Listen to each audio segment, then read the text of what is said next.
bring him onto it. Nobody can take that. Had to wear the Kronk merch. Shout out Kronk. So first session is strength. We're basically going to be doing some explosive weights. High intensity, short amount of time. We're working on our sprint systems. But if I can beat Jake Paul, and excuse my French, what the f is Anthony Joshua going to do to Jake Paul? I think my dad said that AJ could beat him with his prick, and I completely will back that up. Even if AJ had a broken arm in there, it still won't go past a minute. Anthony Joshua is locked in and laser focused as he preps for his showdown with Jake Paul. His training clips show him hitting strength routines, working on footwork, and keeping a calm but sharp mindset as he gets ready for fight night. On the other side, Jake Paul is also putting in serious work, trying to prove he deserves to share a ring with a top-tier fighter. The build-up shows both guys grinding, which only adds to the curiosity about how this unexpected, highly talked-about matchup will unfold. Today. One thing I knew, he was a hard worker. Second thing I knew, genetically he's very gifted, but I knew after the evaluation we had some work to do. Now I've seen his body already evolve into something totally different. I've seen his conditioning evolve into something different. And more importantly, his understanding of his body and why he's doing things the way he's doing them. That's the most important evolution that I've seen with him. Inside his camp, Anthony Joshua trains with complete confidence, fully aware that he's the clear favorite against Jake Paul. Even with that belief, he doesn't take a single day lightly. He pushes himself non-stop, determined to make a statement. His mission is simple: walk into the ring, dominate from start to finish, and put an end to all the trash talk and chaos coming from Jake's side. You do the timing on it, that's all that matters. Because early on, if you look for power, you waste energy, then that power evaporates. When they're tired, you ain't got the power to take them out, so you've got to open up in the gap for no reason. So just relax, flow. Just pop off Good that feet, reach. you were saying. Just pop off that reach. And any time you move, that should be that, that should be that, yeah? And then the control's down the middle, all right? Yeah, yeah. That's what Control, smooth, relax, relax, relax. Last minute, mate, that'll do you then. Uppercut. Good. Right hand. Good. Good. Good. Left hook high. Good. Uppercut high. And again. Eddie Hearn explains that the financial package offered to Anthony Joshua is far too big to ignore, especially at this late stage of his career. Joshua has already checked off nearly every goal a heavyweight can achieve, so taking a massive payday becomes a strategic move, not a desperate one. Hearn points out that boxing has always been about money and legacy, and when a fighter is offered a huge purse for a fight he can handle without major danger, it only makes sense. The promoter emphasizes that Joshua isn't doing anything unusual, he's simply taking a smart opportunity. Hearn says no fighter would realistically turn down easy money when it fits their training schedule, timing, and career plan. Jake Paul putting up such a huge offer opened a door, and Joshua is naturally walking through it because boxing is also business, and big checks deserve serious attention. Mike Coppinger, that one's in the works and looking likely for December. What can you tell? Yeah, not yet. I mean, there has been conversations, obviously. I think it comes down to how true, you know, they are. Jake Paul is that he actually wants to fight. I mean, he's a madman if he wants to fight. But for some reason, and you know, he thinks he can beat AJ. And I have to be honest, like, we were going to have a run out in December over 8 rounds against a bloke you've never heard of. And we may end up having a run out against Jake Paul for a career high payday. I don't see how we can turn it down.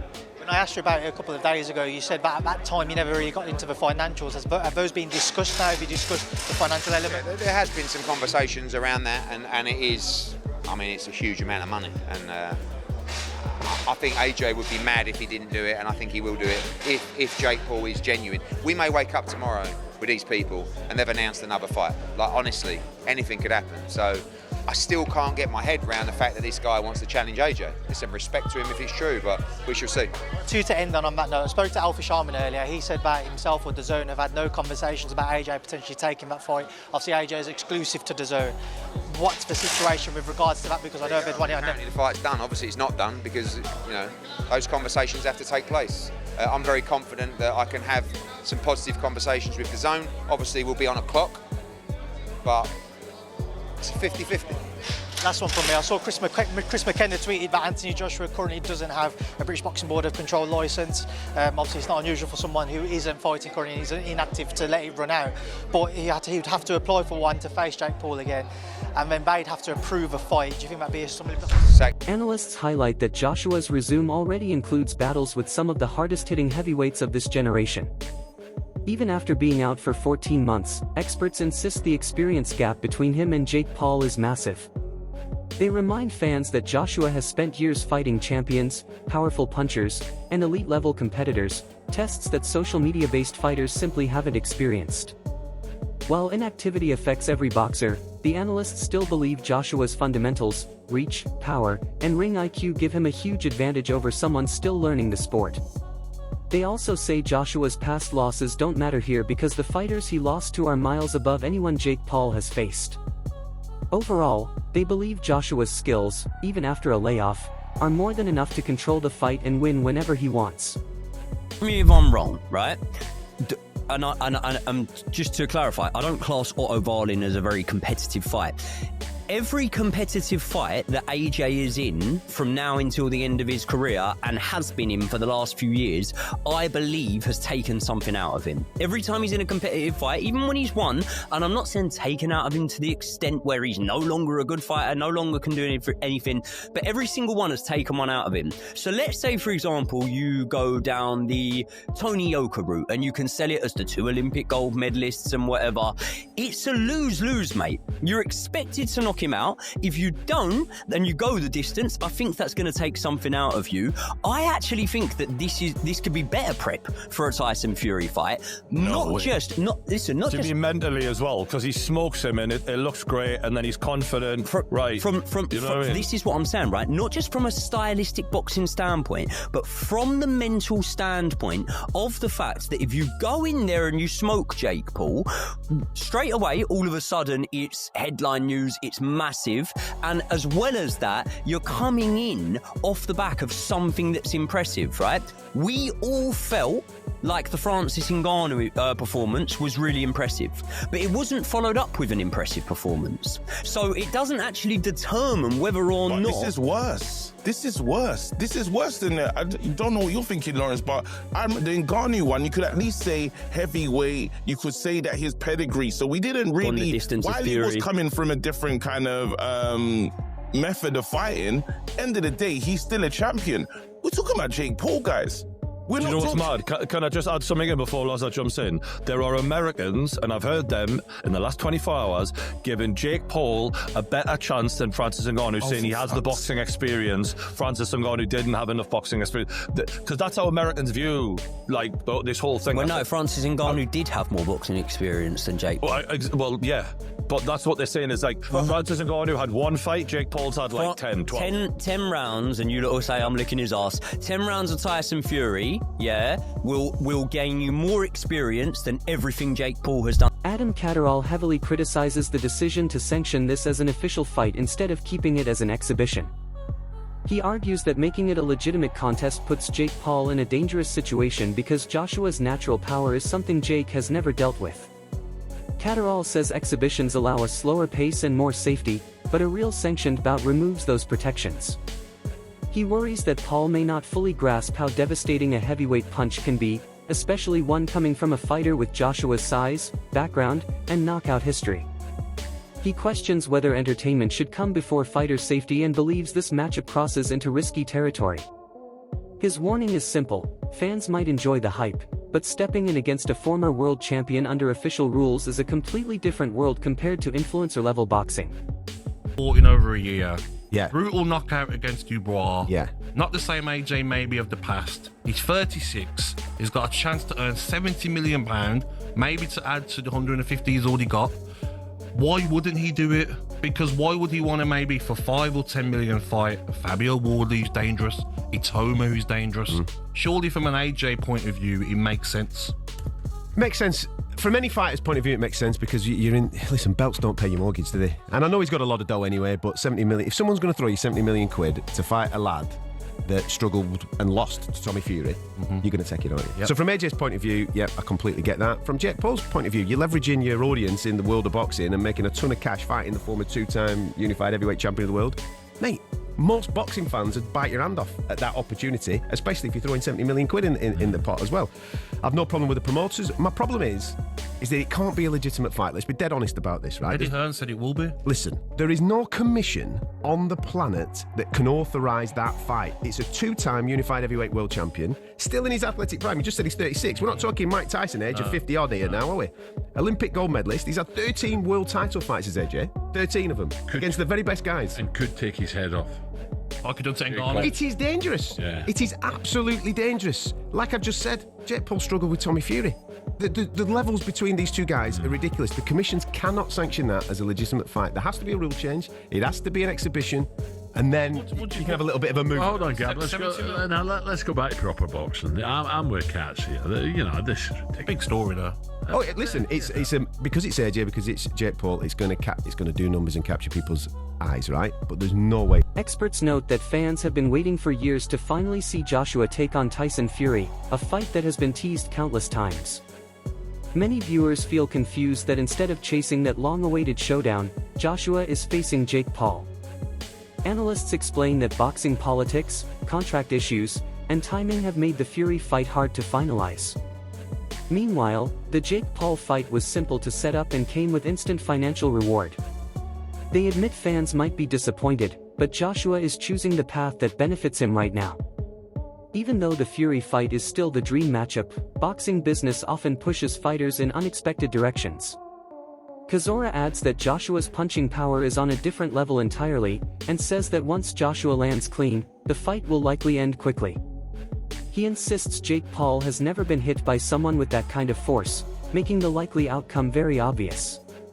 His comments remind people that the sport can be dangerous, especially when the size and experience gap is this wide.